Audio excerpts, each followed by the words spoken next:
c'est Nathan et bienvenue aujourd'hui dans cette toute nouvelle vidéo dans laquelle nous allons parler des comment étudier à l'étranger. Si vous avez toujours voulu étudier à l'étranger, sachez que vous êtes tout juste au bon endroit puisque dans cette vidéo, je vais pouvoir vous communiquer les informations qui vous seront donc cruciales pour pouvoir réussir à atteindre votre fameux objectif qui est de partir étudier à l'étranger. Où que vous soyez, que ce soit en Europe, que ce soit aux États-Unis, que ce soit en Afrique, en Asie, sachez que étudier à l'étranger est un projet qui se prépare petit à petit, d'où il est très important de savoir déjà, de commencer par choisir la destination, ce que font la plupart des gens, la plupart des étudiants, mais d'une manière parfois très aléatoire, d'où il est très important de savoir pourquoi est-ce que vous avez choisi ce pays pour poursuivre vos études. Mais avant de décortiquer ce sujet, je vous conseille de faire une chose qui est de vous abonner. Si vous n'êtes toujours pas abonné à la chaîne, sachez que c'est une vraiment,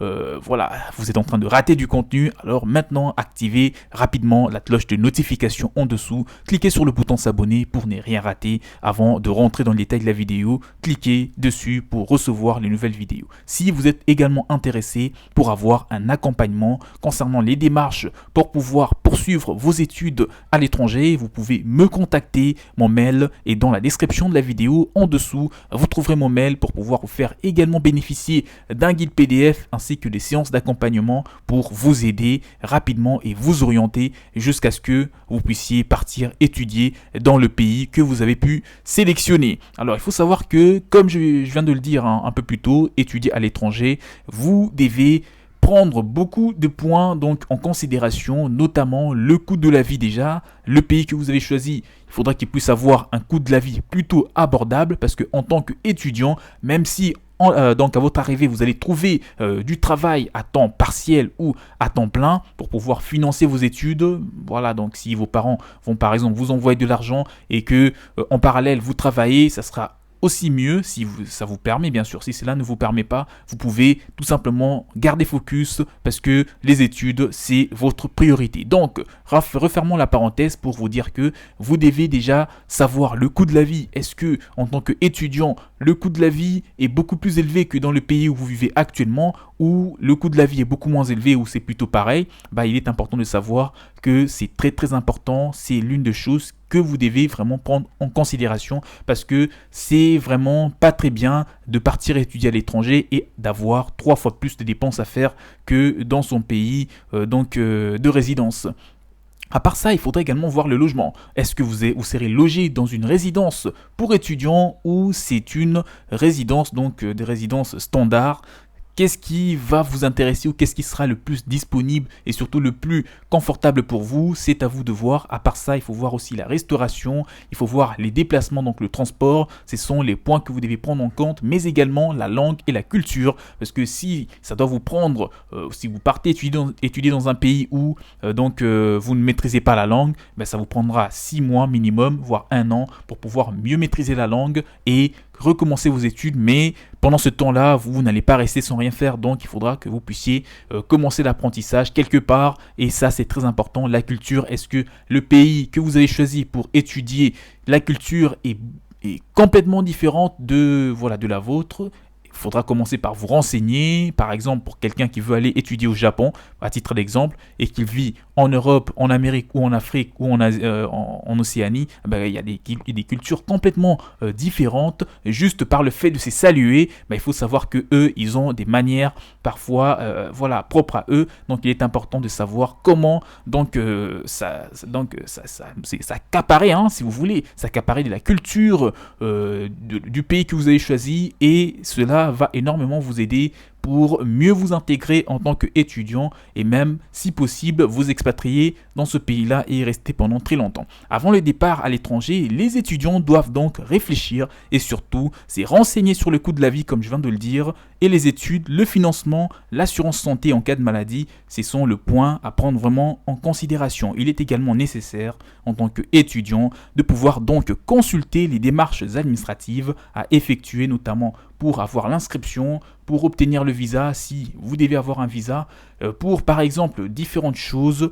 Pour se loger, ce sont les démarches administratives assez prioritaires, donc vous devez vous renseigner tout cela au minimum, moi je vous conseille de le faire 1 an, au minimum 6 mois à l'avance pour ne pas avoir des surprises. Et commencez aussi à apprendre la langue si nécessaire. Si vous partez par exemple dans un pays où les études sont dispensées, on va dire, voilà, pas en anglais, pas en français, ben là, il faudra commencer par apprendre ces langues-là, c'est très très important. Il faut avant tout bien choisir la destination pour ne pas avoir de regrets, parce qu'une fois que vous allez commencer vos études, si vous vous rendez compte que vous avez fait un très mauvais choix, ben ça peut vous faire vraiment gaspiller, ça peut vous faire perdre 1 ou 2 ans, comme ça tout bêtement. En effet, les démarches ne sont pas du tout les mêmes pour chaque pays, et ça c'est aussi très important. Dans un pays, vous aurez beaucoup moins des démarches et des dépenses à faire, alors que dans l'autre pays, ça sera complètement le double, voire les triples des démarches, et peut-être même le temps de traitement de votre demande d'inscription ou de votre demande de visa peut être relativement long, et ça c'est très important de le savoir en amont. En effet, les démarches, donc, comme je l'ai dit, ne sont pas du tout pareilles. Pour un ressortissant de l'Union européenne, il sera beaucoup plus simple pour lui d'intégrer les universités des pays membres de l'Union européenne grâce à un programme d'échange qu'on appelle le Erasmus. Le Erasmus, si vous ne le connaissez pas, c'est tout à fait normal. C'est un programme qui a été mis en place en Europe, beaucoup plus dans des pays membres de l'Union européenne, dans un seul et unique objectif, des facilités, tout ce qui est système éducatif, en tout cas pour les étudiants qui veulent partir étudier dans d'autres pays, toujours membres de l'Union européenne, puisque actuellement il y en a 26 comme vous pouvez le savoir. Ces programmes d'échange européens est très populaire et surtout propose un grand nombre de destinations dans l'Union européenne. L'accès à d'autres établissements comme aux universités américaines est beaucoup plus complexe. Dans les prochaines vidéos, vous aurez une de mes vidéos qui va être publiée sur comment étudier aux États-Unis gratuitement. Vous allez y découvrir donc les informations importantes pour vous dire étudier aux États-Unis est 3 à 4 fois plus compliqué que étudier en Europe, puisque là-bas les dossiers sont vraiment scrutés, sont regardés de près. Si votre dossier n'est pas complet ou s'il suscite des doutes, vous pouvez tout simplement vous faire refuser le visa ou encore voilà donc l'entrée pour étudier aux États-Unis. Sauf si bien sûr l'établissement français a mis en place un programme d'échange. Sachez qu'avec celui-ci, ça pourrait énormément alléger les choses. Si pour les études en Europe, seul le passeport est nécessaire pour bien sûr les ressortissants de l'Union européenne, à titre de précision, sachez que pour d'autres personnes souhaitant approfondir leurs connaissances dans un pays, on va prendre des pays ou de l'Union européenne. Si vous êtes de l'Afrique et vous voulez partir dans un pays qui est dans l'Union européenne, sachez que là, il faudra nécessairement demander un visa d'études et ça engendre beaucoup d'autres documents, beaucoup d'autres démarches et de documents à ramener. Mais si vous les avez, si vous suivez tout ce qui est fait, tout ce qui doit être fait, il n'y aura pas du tout de problème là-dessus. Là, c'est bel et bien garanti. Il faut faire donc une demande de visa d'études étudiant, un visa pour étudiants ou des visas des vacances de travail auprès de l'ambassade du pays que vous avez pu sélectionner qui se trouve dans votre pays. Alors les pièces à fournir pour cela sont en général la lettre de validation de l'université choisie, puis un document donc assurant que l'étudiant pourra subvenir à ses frais de scolarité et ses frais de séjour dans le pays. Certains documents demandent bel et bien également au niveau donc de langue. Il vous demandera d'avoir un niveau très élevé, par exemple si vous parlez français et que vous voulez partir étudier dans un pays où on parle italien ou espagnol, il faudra que vous puissiez faire des tests de langue et ça c'est très très important. Voilà, on arrive vers la fin de la vidéo. Retenez les choses que vous devez retenir, c'est le coût de la vie. Renseignez-vous sur ça avant de choisir une destination. Le coût de la vie est très important.